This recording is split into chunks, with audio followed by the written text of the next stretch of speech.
I have seen that many people don't know how to report or which police station they should go to report a cyber crime.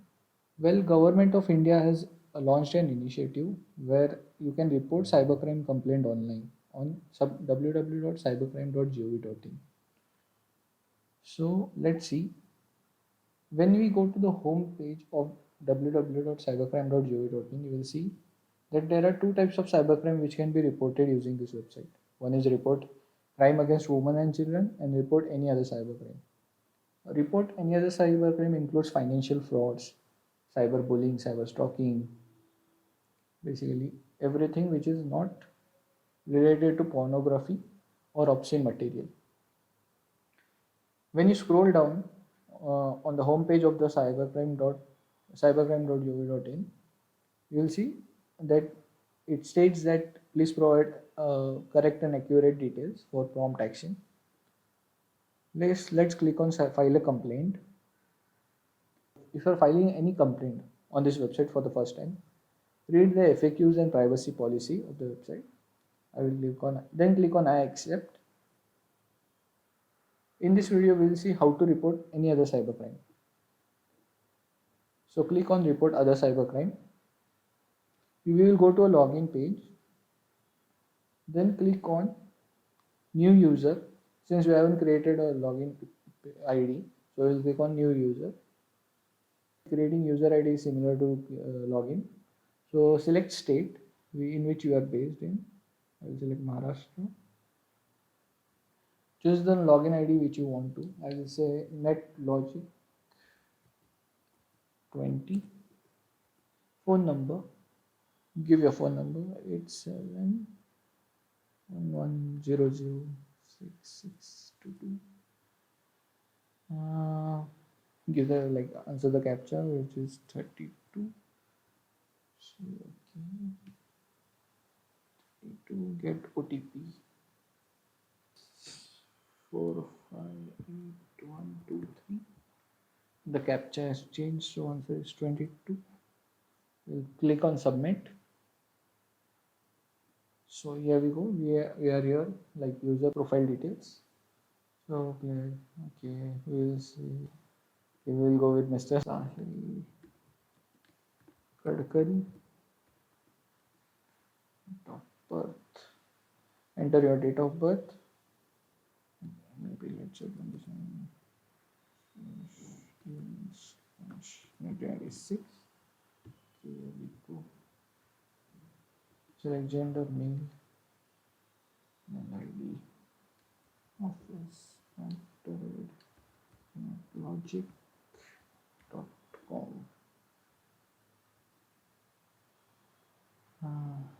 Do I have to?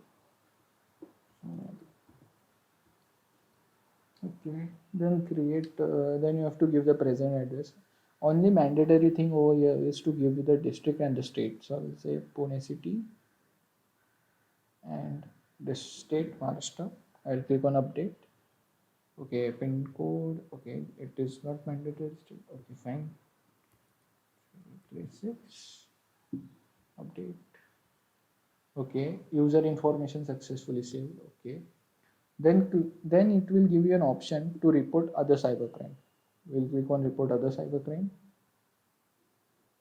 So here we see there are 4 tabs, which is incident details, suspect details, complaint details, and preview and subject. So first we will select what is the category of complaint. Is it online and social media related crime, online financial fraud, hacking, damage to computer system, online cyber trafficking, online gambling, ransomware, cryptocurrency crime, cyber terrorism, and any other cyber crime. So we will select it is a financial fraud. Let's say when any UPI or internet banking related fraud takes place, incident takes place with related to someone, then they can select online for financial fraud. Subcategory, okay, there is an option like debit card, credit card fraud, let's select UPI fraud. Yes, I have lost money. If you have lost money, you have to provide what all things like, let's say which bank wallet did you use, and other details, account number, UPI ID, amount, and transaction date. I haven't faced any UPI fraud, so we'll select no. I haven't lost money. And date of approximate date and time of incident or receiving or viewing of content.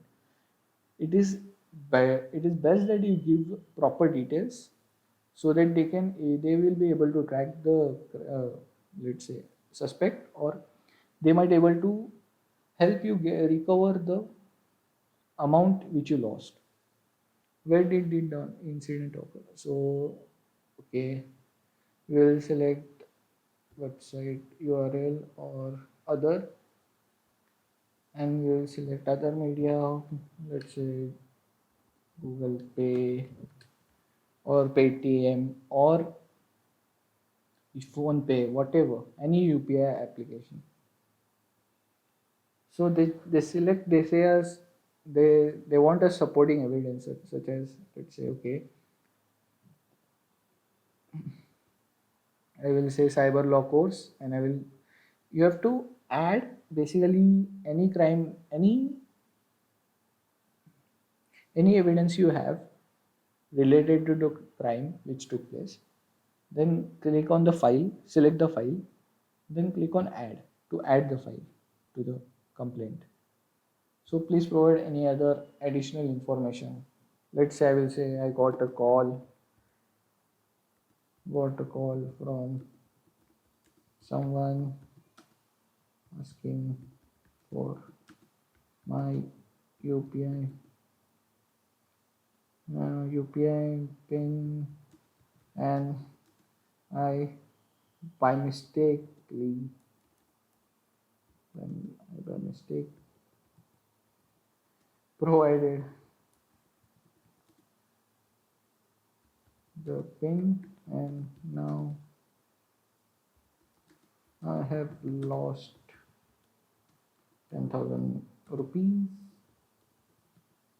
So we'll click on save as a draft and next. Okay, it states insert at least 200 characters in additional information. So we are okay.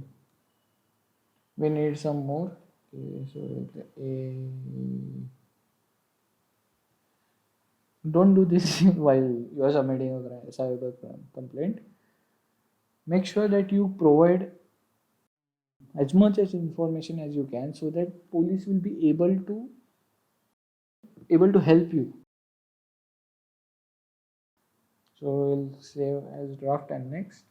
Then we are like, we go to the next tab, suspect details, where you can add suspect name. Let's say my Sahil Gadkari. So I am the victim and I am the suspect. So I have his number because he called me from some XYZ number. I will say 1 2 3 4 5 6 7 8 9 0, and then I will click on add.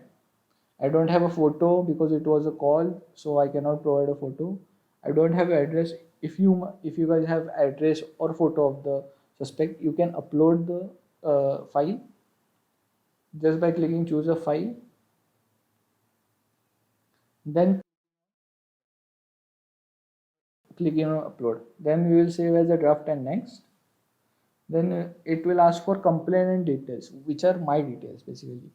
Since we have completed the profile before, so we won't have to do, like, we won't have to submit more details over here. We might have to upload any national ID of victim. Basically, if you have Aadhaar card or PAN card, please upload the files so that they might be able to reach you.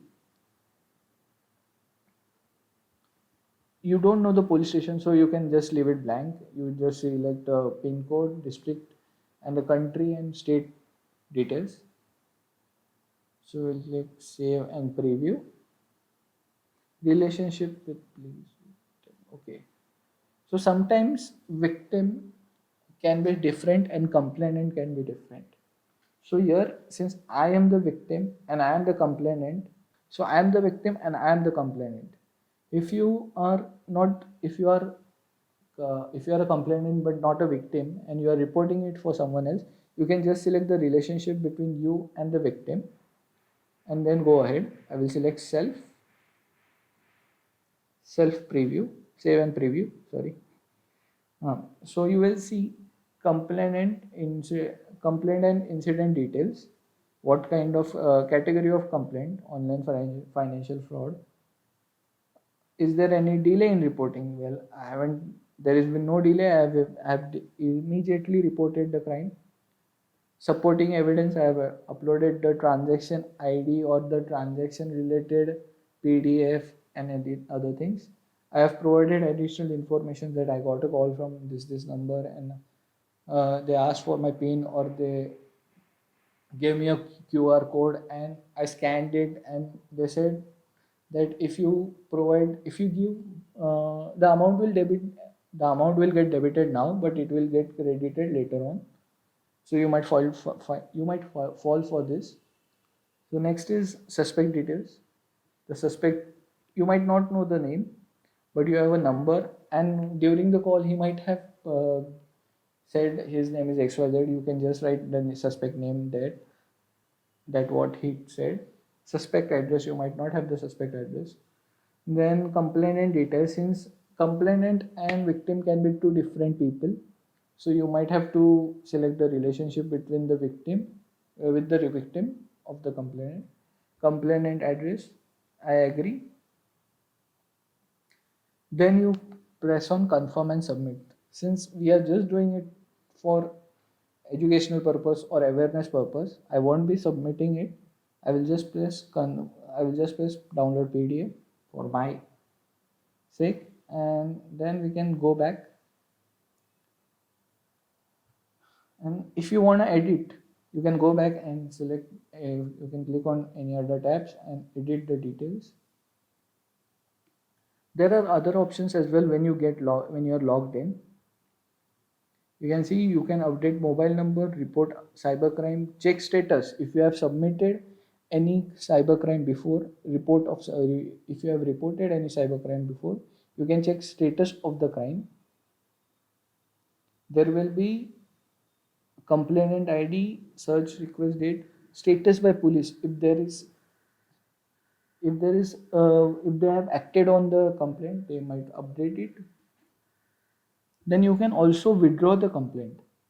But since I haven't submitted any complaint before, so I won't be able to see any complaint which I can withdraw.